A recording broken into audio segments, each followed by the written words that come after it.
This is a very interesting story about a divorce over Yu-Gi-Oh! Today we have a gentleman here. I don't even know his name. I've been trying to find his name, but I can't find it, so I'm just going to refer to him as a YouTuber moving forward. This YouTuber was dating somebody, and this somebody didn't approve of their hobby.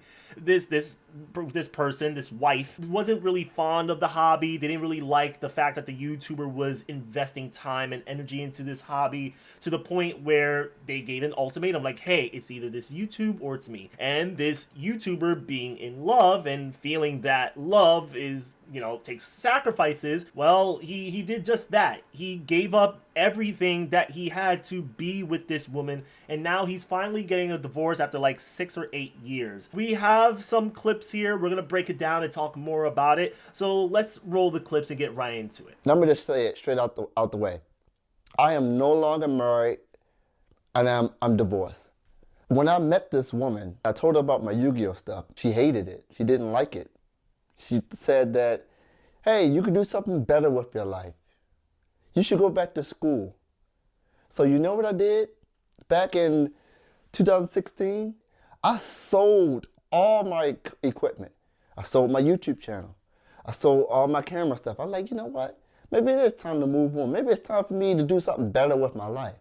Not knowing that at that time, what I had was very special. So you heard it best from him. He basically just sold everything. He sold his YouTube channel, he sold all of his video production equipment like the lights, the camera, the mics, and whatnot, just to be with this woman. The woman didn't really like the fact that he was into Yu-Gi-Oh! She just didn't approve of it and sort of gave him like this ultimatum of, hey, it's either this hobby or it's going to be me. And he chose his girlfriend at the time, at least, over YouTube and Yu-Gi-Oh! Which is kind of crazy that you would give up your YouTube channel over somebody that doesn't approve of what you do. YouTube is a very big thing. There are people that wish they could be a successful YouTube channel or Twitch streamer, or just generally speaking, a successful content creator. Nowadays, like, it's 2024, it's been proven time and time again that even though it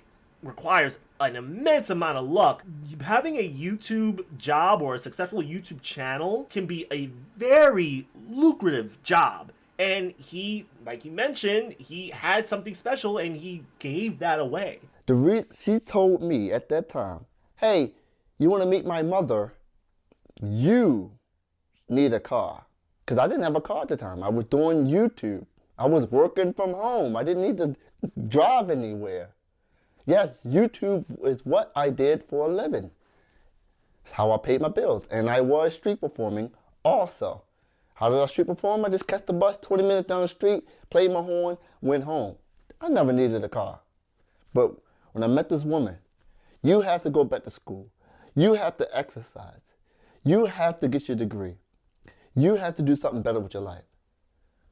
Even though I explained to her, this is what I chose to do. A woman comes in your life and try to tell you the plan that you chose for your life is wrong. And out of love, I choose to say, you know what? Maybe she's right. And I took a chance. So he does acknowledge that this is something that he chose to do just out of love. Also, I do find it crazy that she even said, you can't meet my parents unless you have a car. If you date somebody and this person doesn't have a car, but you want to date somebody that has a car, well, why are you even entertaining this relationship to begin with? Like, I personally feel that these two people are just wasting each other's time. He even mentions it. He didn't need a car. He has public transportation, or at least he has access to it. And he has extra sources of income because he performs in the streets. He plays his horn in the streets. And then that's it. He's making money from both ends. And his wife is telling him, no. You could drop all that. I met the parents. They asked me, hey, what do you do for a living? I had to tell them I am a musician. I couldn't tell them I was a street musician. I am a musician. Then they said, hey, you have a degree? I said, I don't have a degree. My ex-wife parents did not speak to me for 2 years and told her not to marry me because I don't have a degree. What sense does that make? So I give up this YouTube thing. I give up my entrepreneurial things. I try to do something that's not innately a part of my strengths at all because I'm thinking I'm in love to do something for somebody to prove something. And this continues on through the marriage. Before we even get to this clip, earlier before this clip that I just showed you, he was talking about how he was putting a lot of money into school and how he kept failing and failing and failing because there's a way how he learns. He likes to be hands-on with things and he gets creative with it. So he was explaining that he plays his horn. He just learns how to play it. He grabs the horn, he figures out how it works, and he gets right into it.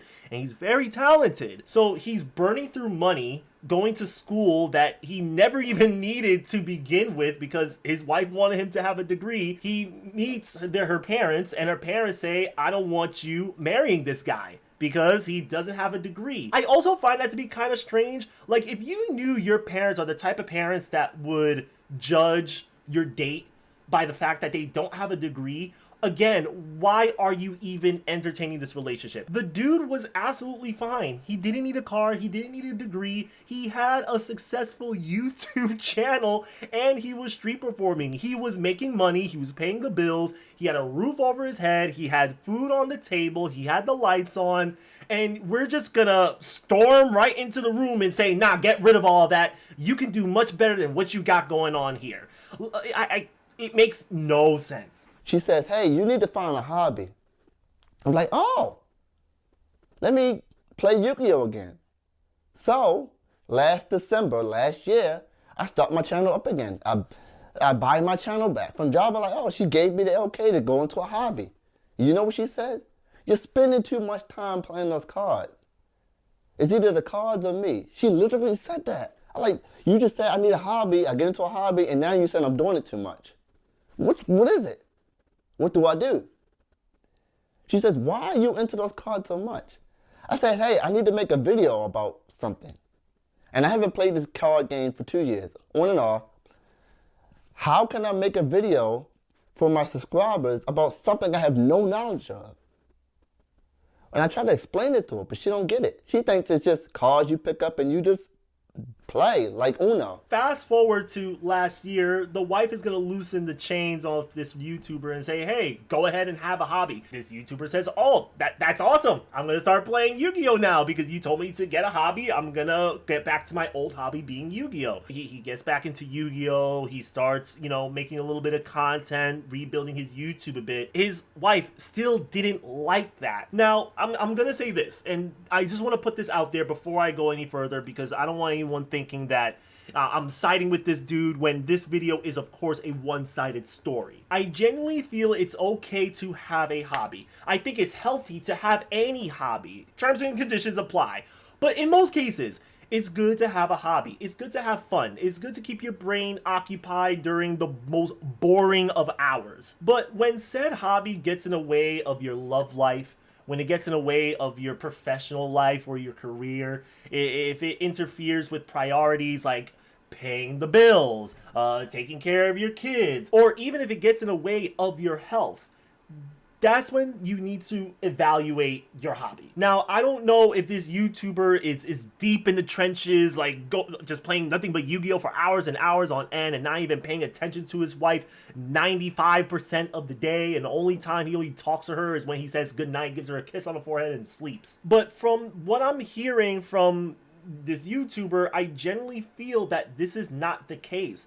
Like, he's getting back into Yu-Gi-Oh! He hasn't been playing Yu-Gi-Oh! For years. And then, not to mention, he needs to regain this knowledge and then some because he's making a YouTube channel or YouTube content over this hobby. So, yes, I would say in his first month, this man is going to be deep in the trenches. He's going to be looking into Yu-Gi-Oh!, doing his studies, his research, and trying to keep himself up to date with what's been going on. Because how are you going to make a content on something that you just have no knowledge about? She hated those cards. She literally cried because of those cards. And people say, hey, priorities, man. It's your wife, or, you got to do what you got to do. I'm going to let you know right now, that is not a wife, okay? That is an enemy.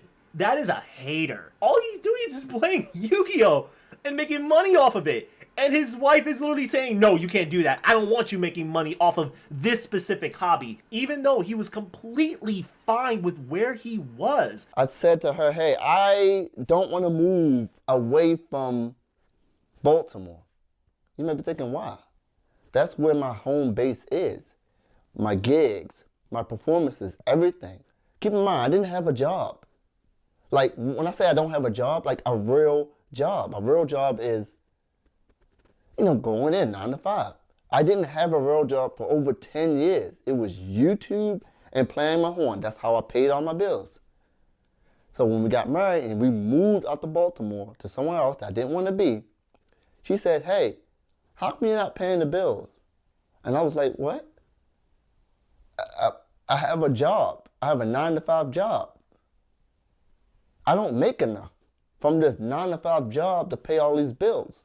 It's getting tough out there. This man here was paying bills before, doing street performances with his musical instrument.